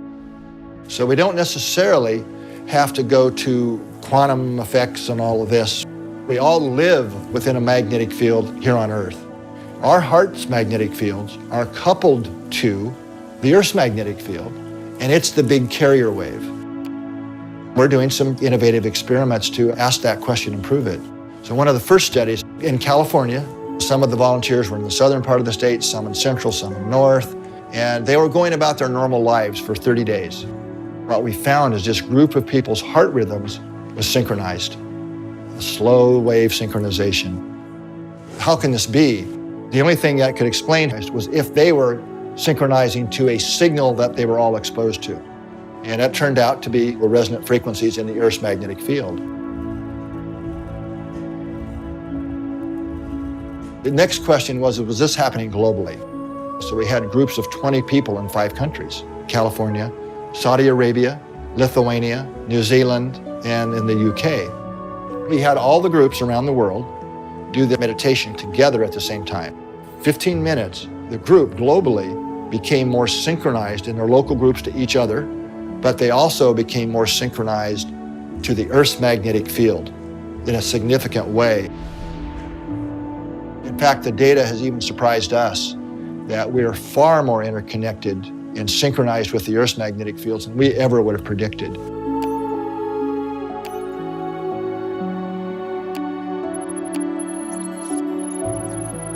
Back in 2008, I decided to see if we could use our consciousness to lower violence in war-torn areas. So we decided to send intention over 8 days to Sri Lanka, which at the time was going through a 25-year war. You can scroll down this page and look at the data of the peace intention in Sri Lanka. You can see there's a fairly steady trend away from what should be just a horizontal random walk along that black line in the middle of the graph. What is the significance of it being sort of under the line? Does that mean anything? We've seen that numerous times. In fact, it's now become a kind of prediction that we make for great mass gatherings of people. The really weird thing about this is that people aren't gathered. They're actually sitting in front of their individual computer screens everywhere in the world. We had participants on this experiment from about 80 countries around the globe.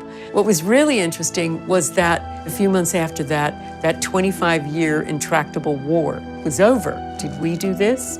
What you need to do in order to start claiming that maybe consciousness had an effect is repeat over and over and over again. So we replicated it for the first time in 2011 to mark the 10th anniversary of 9/11.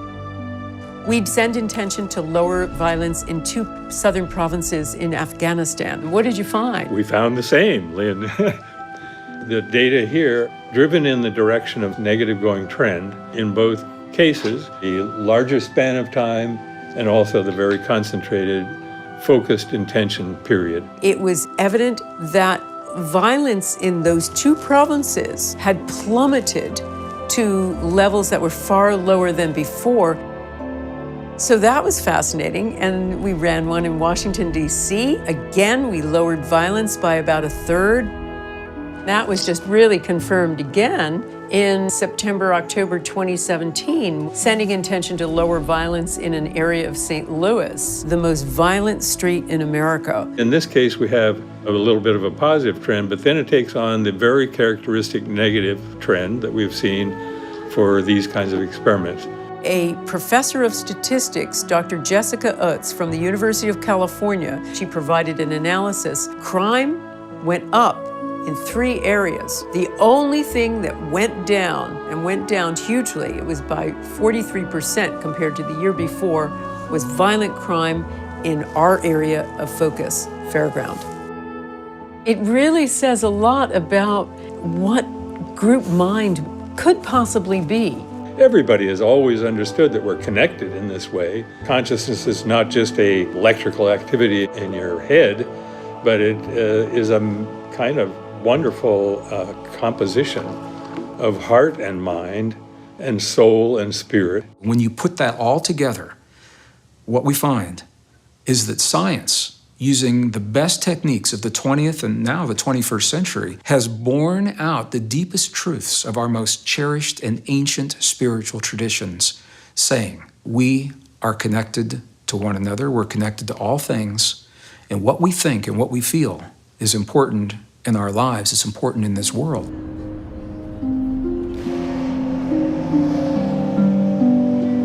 During the last years, in the late 1980s, the Cold War When the two superpowers at that time, the former Soviet Union and the United States of America, they came this close to doing the unthinkable and to unleashing nuclear weapons upon this world and civilian populations in a way that we've never seen. And I found myself working in the industry, hoping that that would never happen. By day and by night, I found myself researching the ancient texts of our past, the Hebrew traditions, the Egyptian traditions, the Andean traditions, the Sumerian traditions, all of the ancient wisdom, because I believe that those who have come before us left us the key to prevent the war that so many people believed we will still have.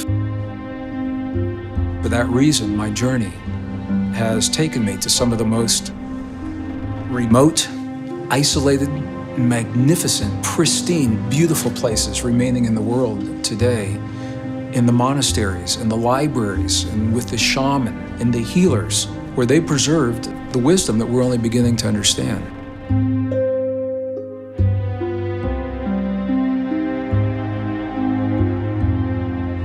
One evening, I climbed to the top of Mount Sinai, and I was alone, and as the last rays of the sun set behind the desert, the beauty overwhelmed me. And this feeling welled up inside of me. I asked myself a question, and it was about my life and my role in the world. If I left this world in this moment, if I died now, and I looked back on my life and knew I could never come back, would I feel complete with this lifetime? And before the question was even finished, this feeling inside of me was screaming, no, I would not feel complete. That something I had yet to accomplish.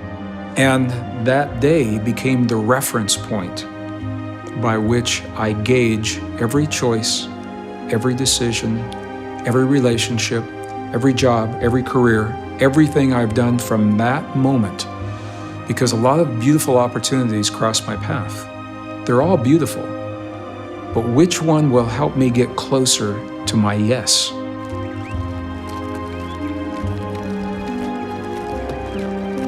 We now come to Qumran, the place where over 960 documents ultimately were found. Some of them 2,200 years old.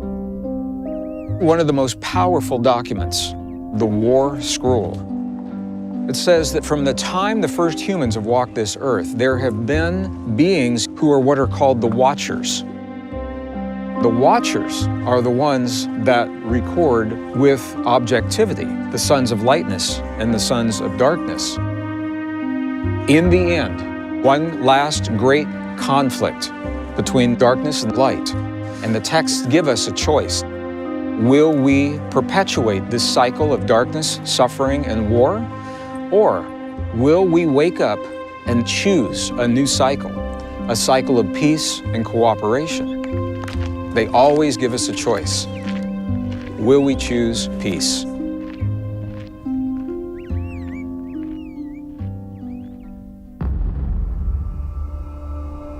On one platform, there's what we will call dark consciousness. On one other platform, light consciousness.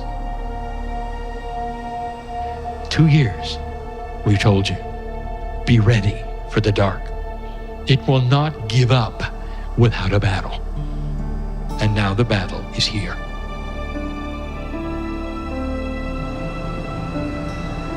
It's all over the news. Everything that they are doing is calculated to scare you to death.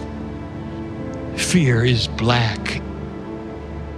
If you shine your light and staying out of fear, the whole world will be brighter for it. Nothing can survive your light. Nothing.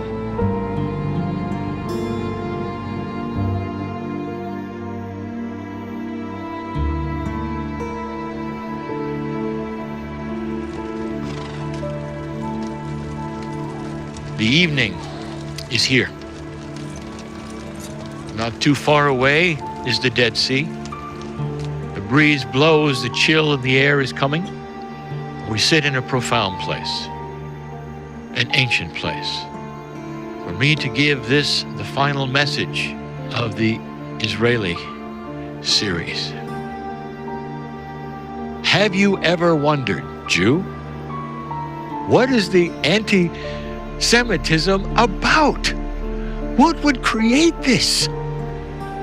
The conquerors would turn their eyes upon you and wipe you out, destroy the temples, or try genocide. Listen, Israeli. This is your field.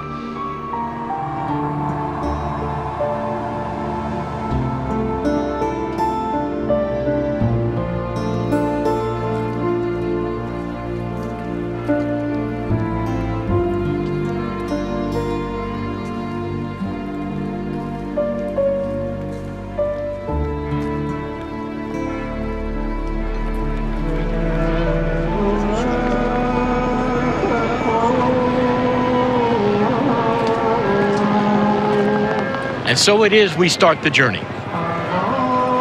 The city on the hill is where you are. This is and always has been the symbol for the new Jerusalem in a world of peace.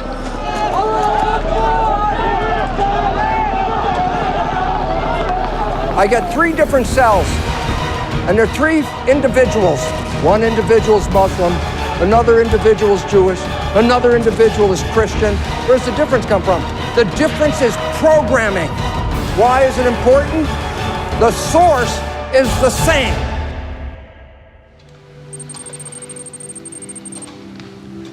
All the channels we've given you in the last week have been profoundly given in love. In love. The term the chosen ones refer to the Jews, chosen to bring this planet a monotheistic God, a one God, that the one God would then be seen by the planet and eventually the entire planet would be unified with one God. But you're not done. And the next part is as hard as the first, because it is planetary as well. Dear ones, listen clearly. You are chosen to bring peace here. When will they say, and it's going to be so difficult? It's not just us, you know, it's them. The situation is more than difficult, it's untenable. There is no solution that you can see. But there is. And you do it with consciousness. That's what you're chosen for. The hardest thing the planet will ever see. Peace in the region.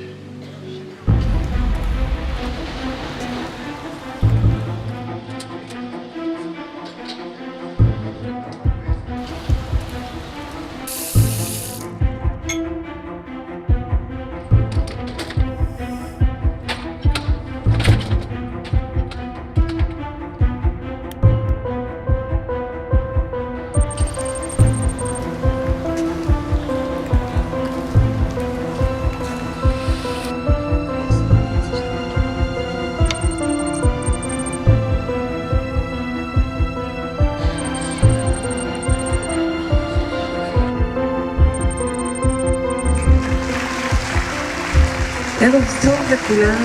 מסע חבר ג'מיר. עשרות אלפי אנשים עומדים להצטרף לנו ממש בעוד 10 דקות. כל העולם, מעיראק, מאיראן, ממרוקו, ברזיל, פיליפינים, ארצות הברית, איפה לא? כולם עם כוונה אחת. כולם מעני מושתרק. שלום במזרח התיכון. סלאם בשרק אל-אוסט.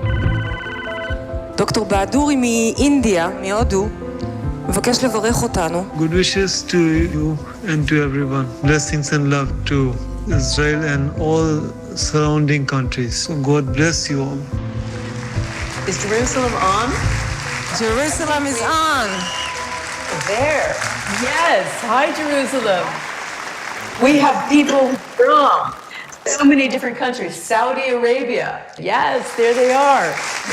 We've got the UAE. We've got Abu Dhabi. Let's see you. And we've got Tunisia from Saffras. We've got Bahrain. We've got Kuwait City. We have Jordan. Amen. Yeah. Oh, the loud ones from Jordan. And we've got Oman, Muscat. So we have people from all over the Middle East coming together, Arabs and Israelis, for a historic event. And we also have many thousands of people from all over the world participating on YouTube. One of the people responsible for this event is Dr. Salah Al-Rashed. And thanks to him, we are broadcasting in Southern England in Smartway Studio. So are you ready to begin now, everybody? एक चिंतन करिए कि एक स्वर्णिम आभा इस पृथ्वी पे चारों ओर फैल रही है. Our intention is to lower violence and restore peace in the old city of Jerusalem by at least 10% or more. Imagine it with your 5 senses. See people putting down their weapons. See people restoring peace there. See people hugging each other, hugging strangers, reaching across the aisle. Hold those intentions in your mind as you imagine yourself holding the hands of everyone on either side of you. If you're watching on YouTube, imagine you're holding the hands of everybody, all the thousands of people on this call.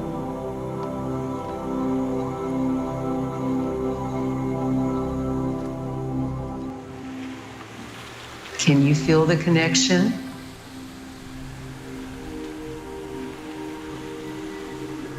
Are you seeing peace?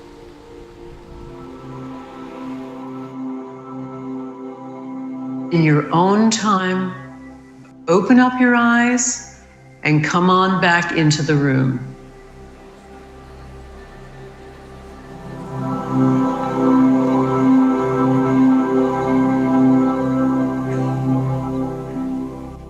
Would anybody like to talk to us about how that felt? Yes. So we have someone from Amman. Amman. How are you? It is amazing experience. We all here crying, our tears falling down. Like a commercial that you see on the road, and it was written, the peace is already here. Yes. Jeddah in Saudi Arabia. I saw myself there. I felt very strong love for the Jews, in spite of our raising up to hate the Jews. We live in Jerusalem. We know it personally. This is so emotional. And I've seen the 4 quarters of the old city as the 4 rooms of my personal heart. Yes, you're on Abu Dhabi. Israelis are dancing, the Palestinians, they hug each other, and we are with the Israelis. Like we share peace and love. Tunisia. Yes, Tunisia. I saw a lot of children running, and there is a lot of loud voice of laughing. You took me to the place I really love. I saw there families and lots of people laughing, lots of joy and happiness. I wish I could stay there. I wish I didn't come back. My name is Lady from Jerusalem. It's so overwhelming, the possibility to be connected with you, our sisters in Amman and in Damascus and in Iran and all over. We are thousands saying enough. It's about time to unite. We are one. It's time of compassion. My name is Fatima Salemi, and the peace in Arabic means salam, and my name is Salami. So I feel in peace, I feel in love, I love you, for God is my God. I love you.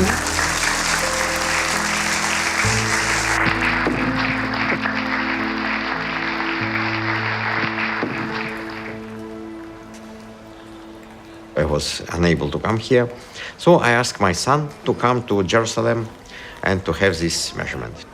The moment when signal increased was at Jaffa Gate, and it was after people finished meditation. There is no war between us. There is only love. Number one, it was beginning of the experiment. But then after they had this collective meditation, it increased tremendously, really big difference. And number three, it is same place, but measured a year before, but it's very unstable signal. It means that under the influence of collective meditation of people, we have balancing of environment.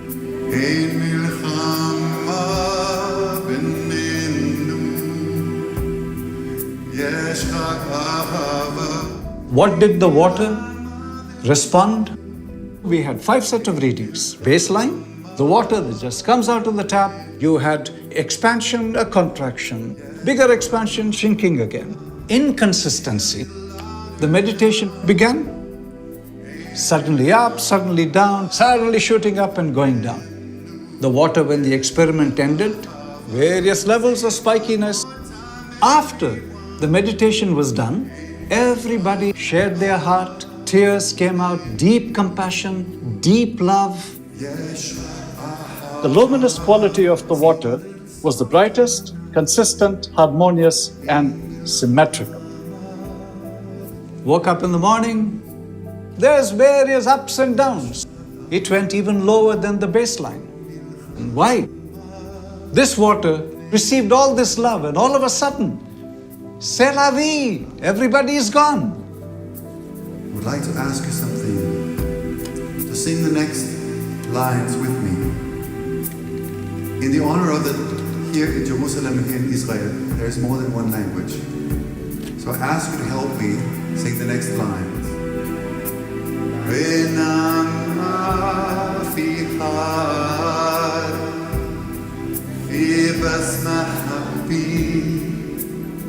Sing it again. When Dr. Baduri started chanting, instruments Sputnik staying in the same room was able to detect decrease of parameters. When he started silent meditation, it was even much stronger. When people meditate, it decreases the level of radioactivity, it decreases the level of noise, electromagnetic noise, and it makes everything much more harmonized. You can sing both, come.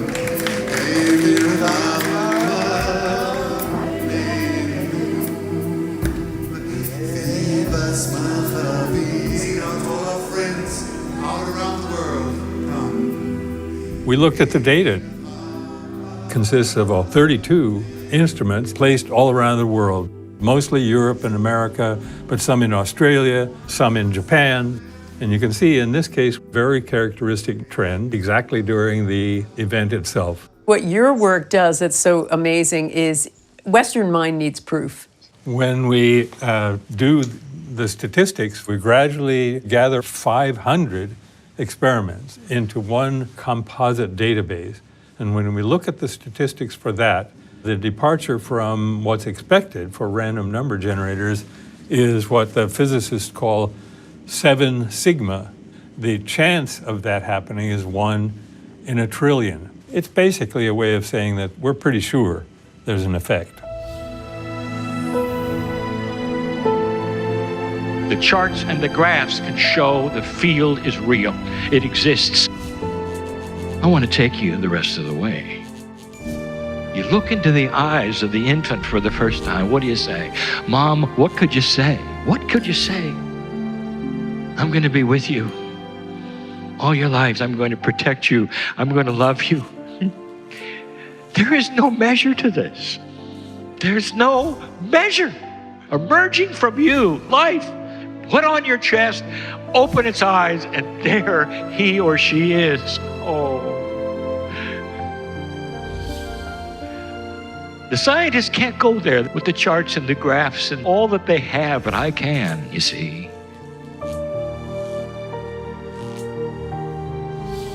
You came for science, you're getting love. And then you find out that love may be a complement of science. That's why I came. Perhaps that's why you came too.